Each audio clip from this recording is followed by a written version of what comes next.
Hey, I'm Chris, and with me is Rob, and welcome to the show. We're going to work through all our thoughts on episode 7, so let's not beat around the bush. Rob, take it away. Yeah, so as far as our theories go, we don't feel much has changed from what we learned in this episode. So if you do want to hear our full rundown, go back and listen to our episode 6 breakdown. But that being said, we're going to tackle the 5 biggest topics that we see on a piece by piece basis. So let's kick it off with the number of realities. Chris? We are still in the 2.5 realities camp: red, blue, and liminal space. And for us, this was solidified by the interactions between the main characters and their doppelgangers in episode 7. Plus, adding any redundant realities such as yellow or green at this point in the storyline would be both confusing and unnecessary for an already excellent plot. Yeah, and we also put a poll on Reddit. We wanted to see how y'all felt. So far, I've got 73 votes, and 62% of you guys agree. And just a little peek behind the curtain to Chris's point, when we're developing our theories, we take into account how we know a very involved show like this would normally be written. So anything that would overcomplicate the story, like multitudes of other universes, we try to rule that out, and we won't take you down that path in our discussions. So let's talk about our theories on the doppelgangers, how they're flipping and interacting, because we saw it happen a lot during this episode. There was a huge scene between the Alices where they were talking that gave us a lot of insight.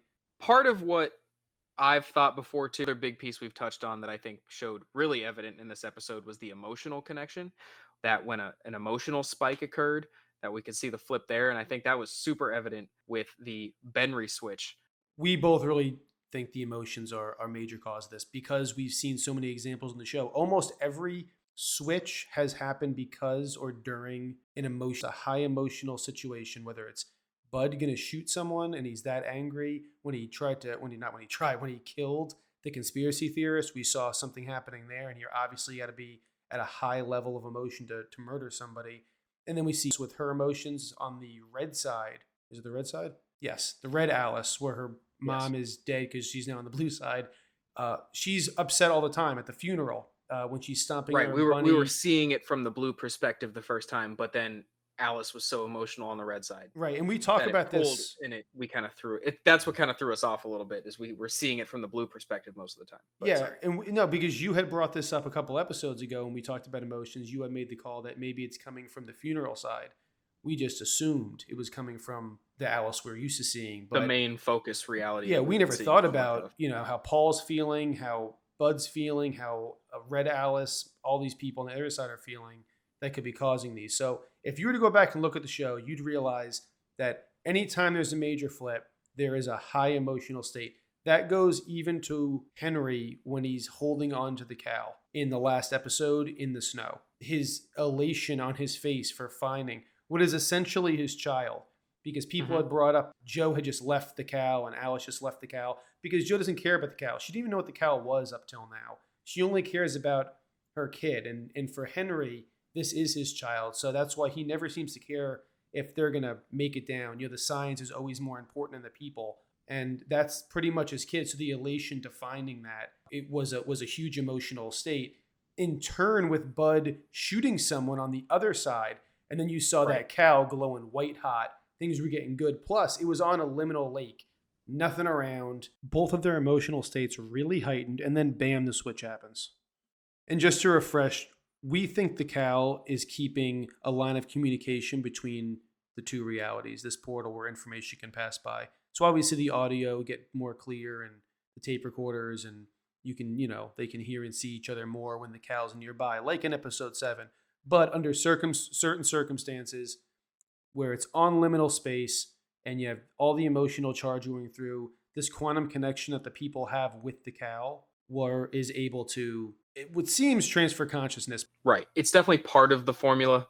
Yeah, because if we look at some of the stuff in the show prior to this, we see other instances of people making these flips. We saw news articles and things like that about people making these flips. It doesn't seem like you require a cow for these flips, but it does seem to magnify it and leave a portal open between the two. It definitely jumpstarts the car, but it's been apparently happening before, unless all of these have had little experiments that they didn't tell us about. Let's go into another interesting point. We already know, because we said we think there's 2.5 realities, that there's a red cabin and a blue cabin.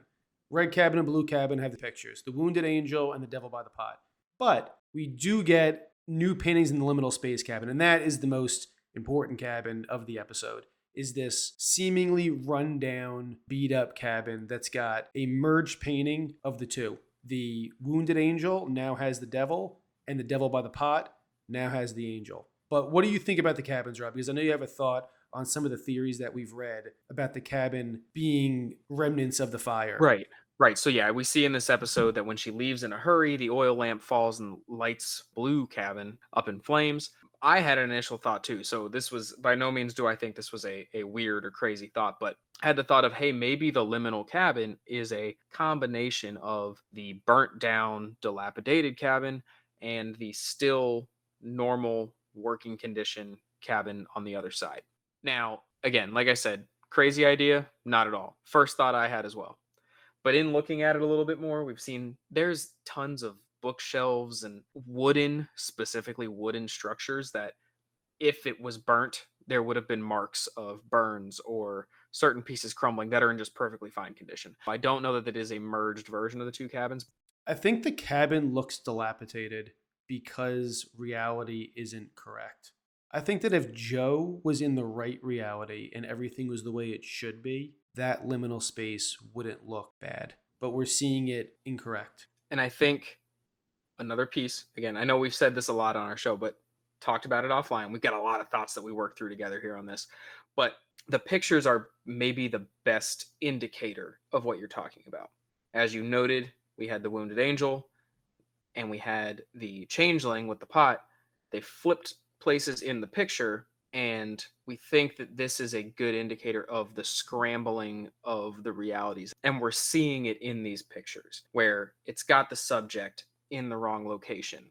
Yeah, I at first thought when I saw the paintings was that one entity is evil and one's good. And I've been playing with that for quite a few episodes, and it never really went anywhere. And I think it didn't go anywhere because it just isn't true. It's just these two paintings happen to exist in the house, and they've merged them. It doesn't necessarily mean that one Alice or one character was good, bad, or indifferent. And something else interesting about the liminal space cabin is the interaction between the Alices. And there was a parallel with the Alices and the cats, because we saw as the cats were together, the Alices were together. When each one walked in, you got a different cat, a live cat and a dead cat. And they were correlated to which one had a living mother and which one didn't. But the more important part, I thought, in the episode was they were talking through the play school tape decks, which, again, as we talked about earlier, is a throwback to the other audio communication that we've seen throughout the show. But it was broken, and it seemed to be broken when either Alice started to die with the smoke inhalation, and that pulled them out of liminal space, or the fire just got bigger, and because it did that, it harmed them and pulled them out of liminal space. And I don't know if I know which one that is yet, because it's such a fine line, like a chicken or the egg kind of scenario. But if it is the latter and a fire physically took them out, then that means you might not actually be somewhere else. You're still where you are and can be hurt. It's just your consciousness that's kind of hanging out somewhere else. I think the best way I've seen it, and I can equate it back to when we had episode, I believe it was 5 miles out, when they go out on the boat, and we talked about how liminal space, in a sense, is being as far away from all outside factors as possible. That I think what you're talking about of that fire became an outside factor that was pulling them back to the actual reality and away from the liminal space because there was something affecting them. That's true, but I'll say this, now that you said the fire Alice was experiencing first, we also had other Alice before it shut down frostbite. Talk about how she's so cold and she's getting sleepy and all this kind of stuff. So it seems like, and I think that kind of solidifies it for me, because that was the marker, and you just heard us figure this out on the show, I think your consciousness is leaving your body into this liminal space. And this area in between realities where your consciousness lives, when you are in a super meditated kind of version where you're in a quiet place and all that, and you're talking to your other self, you can still be hurt in real life. You can still be burnt. Frostbite, all can still happen.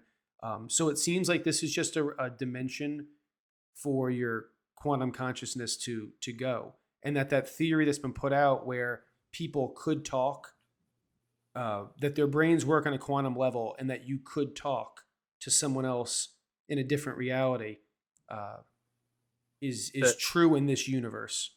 the closest thing I could think of visually is in the movie Insidious when they do the Like the seance. astral projection. When they Yes. do the astral projection, that's the closest thing I could think of to equate to that too. And I think that kind of makes sense. Yeah, I agree because they still see each other. So whether they're seeing a physical body or they're seeing the astral projecting of them, it's more that you're just in this consciousness train station of realities, right? Like they're all coming in kind of similar to the hallway that Henry's in the intro where there's a lot of doors and there's just like, all these different things happening that when you're in this Right. liminal space, your consciousness is there and that you're able to communicate. And the lithium dulls that so people don't do it. But when you're like Alice and you're just not on anything, they had a really strong connection. And I think there's probably a level of emotion that went into that made the connection even stronger. Sure. The extreme vulnerability. So let's talk about the last part of the episode, that super creepy scene with Valya. I'm going to preface this scene with just a little bit of science theory, at least references to dreams. We hear Alice talk about Valya in a dream in the diner. We hear Wendy talk about having nightmares, and in the following scene, it's one where her father's dead. Dreams come in and out. One of the sister at the Marine Observatory talks about she dreamt of going to space. With that said, the theory is that when we dream, it is a portal or a way to communicate with other multiverses. Now, this is a woo-woo theory and it's super fringe, but it does exist out there, and it could be where the writers are pulling this inspiration from, where she's talking to her in her dreams. And it would also make sense that this is how people in this universe are experiencing the Mandela effect. They go to sleep, they see this other universe where things happen, they wake up, and they have this super ingrained memory in their brain that did happen somewhere else but didn't happen there. But because it's so nonchalant, things like Fruit of the Loom and the Bernstein Bears, that it doesn't really affect your day to day. But in a situation like Alice has, this is a big deal. Rob, when you saw the scene, what'd you think? Yeah, I think for Alice's sake, this was both fortunate and unfortunate. Unfortunate because she got to finally see the space zombie we talked about earlier in the show, but fortunate because Valya seems to be giving her a warning that her counterpart, who I think we can pretty confidently say is Irina here, Devalia and Irina does not have Joe's best interests at heart, and Devalia is kind of giving her that warning. So I think that was obviously our biggest takeaway from this going forward. We should expect Joe to be on the lookout for what Irina is going to do to quote unquote take care of her. That's an interesting take. See, when I'm watching it, I saw it as more of a nefarious situation for Alice. And I also think that when she's telling her if you wants to see your mother, it's not that far away, she's referring to her mother, like the dead Joe. That's actually her mother. Because we're talking about the other Irina, the Valya one. So I don't know if she's referring to. I think that she's making it sound like she's going to take her to her mother, like, and we think it's Joe. But it may mean the other mother that's dead because she doesn't come across like she's trying to help. And this is probably one of the biggest sticking points I have for me after watching the show is I'm struggling to see what the motivation is for Valya because for option A for me, it's Irina that can puppet Valya talking to Alice for whatever reason. And maybe it's to cover things up. Maybe it's to keep Alice, who seems to kind of be the chaos of the situation, because maybe she shouldn't be there in this, in their design. But if Alice is talking to people about this after she just lost her mother in that universe, they're not going to take this kid seriously. They're just going to see it as a kid who's going through some mental stuff, a lot of tragedy. They're not going to believe that universes are flipping. So it doesn't really make sense that Irina would take this method to do that.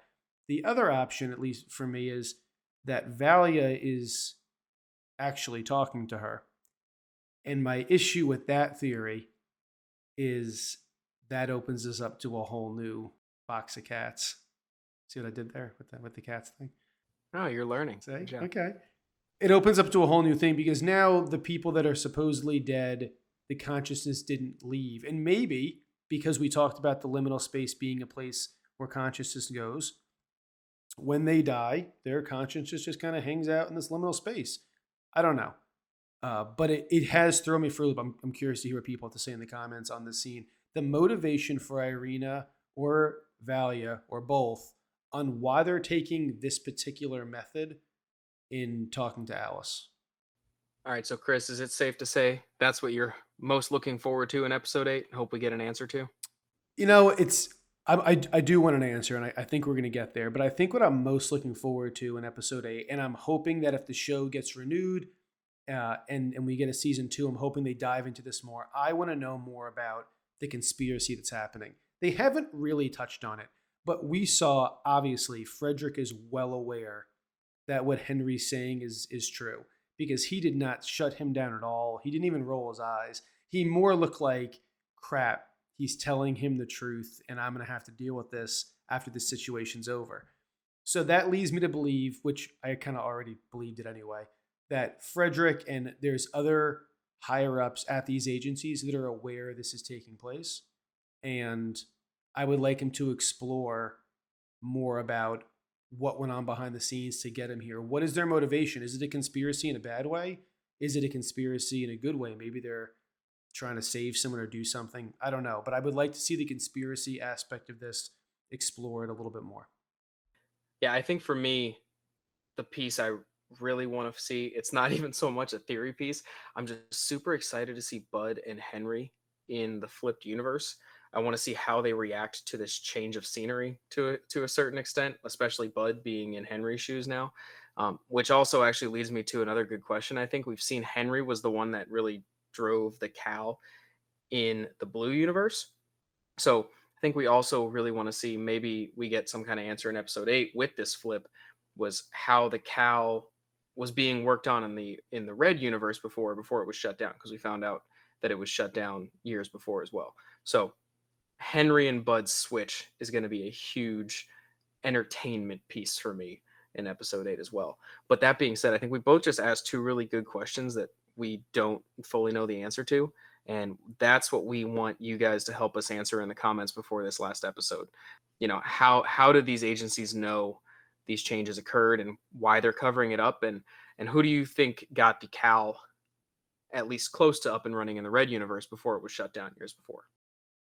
So that'll do it for this week. If you like what we're doing, hit the like button. And if you really like what we're doing, hit the subscribe button so we and the algorithm know that we're on the right track. But until then, let's get ready for the season finale. We'll meet again next week.